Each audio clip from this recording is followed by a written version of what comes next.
Hello, I'm Mr. Eliason, and welcome to APUSH.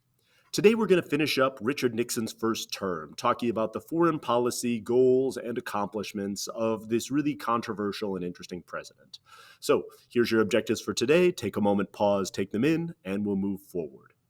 As you hopefully remembered, Richard Nixon's been in politics for a long time and really had a fall from grace after the Eisenhower administration, losing first the election in 1960 and then the gubernatorial election in 1962. If this seems like a long time ago and is not relevant to our discussion today, just wait, it'll all fall into place, I hope, by the end. So what you need to know about Nixon is he's relatively self-conscious and he's got a very contentious relationship with the media. But when he ran for president in 68, he to some extent was able to rehabilitate his image, most famously being the first president to appear on a television show. Rowan Martin's Laugh-In, sort of a sketch comedy show, one of the precursors to Saturday Night Live. It's a really short bit, but you should definitely listen to and go find Richard Nixon saying "sock it to me," because it really opens the door for presidents to engage with popular culture in a different way than we've seen before.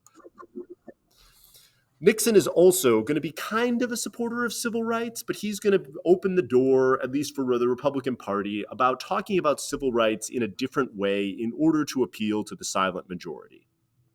For example, Richard Nixon came out against busing in order to sort of fight the problem of de facto segregation. But when the Supreme Court mandated busing, he reluctantly embraced busing, at least in cases of de jure segregation. And you should definitely go watch this because Nixon's going to have a kind of a verbal tap dance in order to attempt to navigate the problem of how do you both not alienate people by being too overtly racist, but at the same time not come out as an overt supporter of civil rights.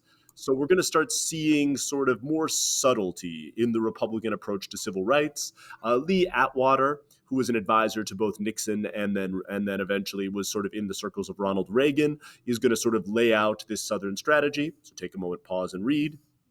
And so by doing this, Nixon is able to both give lip service to supporting integration while at the same time appealing to Southern supporters. The main challenge that Nixon faced, though, as we moved into the 1970s, is trying to deal with the increasingly difficult Vietnam War. The war continued to drag on even after the Tet Offensive. Our U.S. strategy in the war hadn't particularly evolved. We still had a significant numbers of troops on the ground. There was significant fighting happening in Vietnam.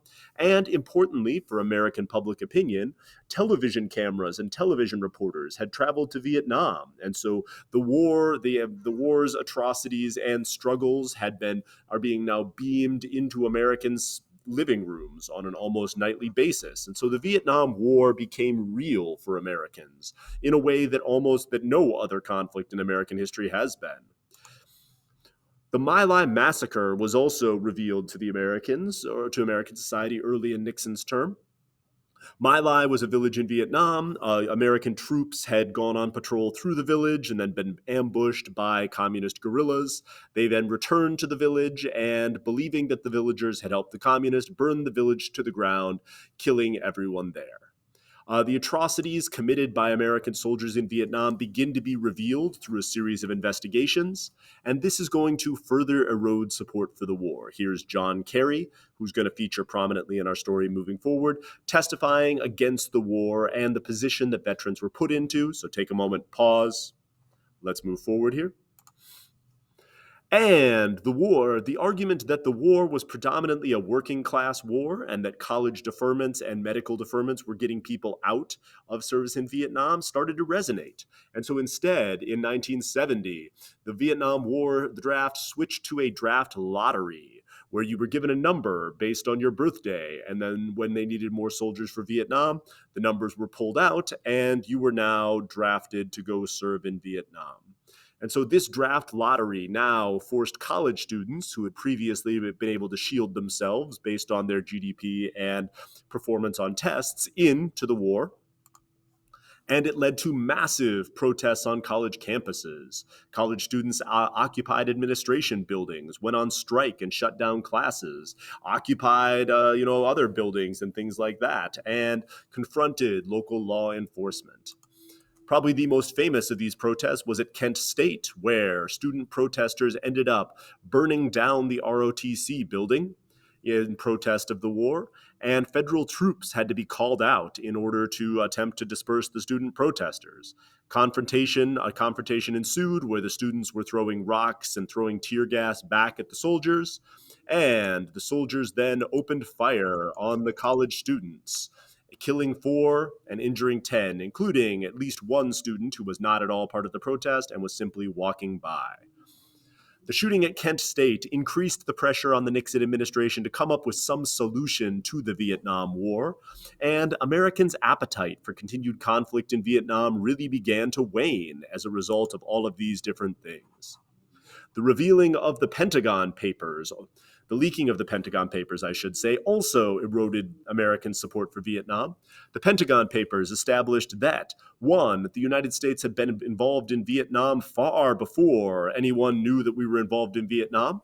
It also raised questions about the Gulf of Tonkin incident, which was the sort of catalyst for American involvement. It established that the United States did not necessarily have a coherent plan for fighting the Vietnam War, and it revealed that we had also expanded the war to some extent and were bombing Laos and Cambodia in order to try to stop North Vietnamese troops moving along the Ho Chi Minh Trail. Nixon had claimed he had a secret plan to end the war, and it was time for him to finally reveal the secret plan. But before he could do that, Congress passed the War Powers Act, which limited the president's ability to fight wars like Vietnam unilaterally and required congressional approval for continued deployment of American troops abroad.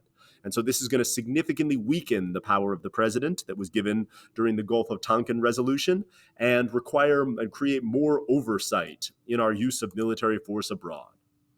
Nixon's secret plan was called Vietnamization, and it involved the slow withdrawal of American troops, the drawback of American troops from Vietnam, and the training of South Vietnamese troops to continue to fight and secure the security of South Vietnam without necessarily involving the U.S. military. And so the plan is slowly withdraw troops and replace them with North Vietnamese or South Vietnamese troops. In order to do this, of course, Nixon had to come to some sort of diplomatic resolution with North Vietnam, because if North Vietnam kept up the pressure that they had kept up to this point, it would have been almost impossible for us to withdraw troops and have South Vietnam not immediately collapse. And so Nixon is going to reach out to the Soviet Union through his sort of informal advisor, Henry Kissinger, and we're going to start developing more friendly relations with the Russians during an era called détente. This was possible because the Soviet leader Leonid Brezhnev was having significant problems with communist nations within the Warsaw Pact, specifically Czechoslovakia and the whole Prague Spring movement. And so internal tensions within the Soviet Union, combined with economic decline, made Brezhnev somewhat willing to talk with the Americans. And Nixon is also going to win the space race, which is this amazing moment for sort of global unity. Americans are able to land the first man on the moon, and so this completes Kennedy's promise to get an American on the moon by the end of the decade. The other piece that Nixon is going to have is opening up overtures to communist China. So take a moment, pause, read this. This was kind of a serendipitous thing, too. I mean, Nixon was definitely interested in trying to establish closer relations with communist China, but ping pong diplomacy really opened the door for the Nixon administration. An American ping pong team competing in a tournament in Japan had sort of a impromptu meeting with the Chinese ping pong team.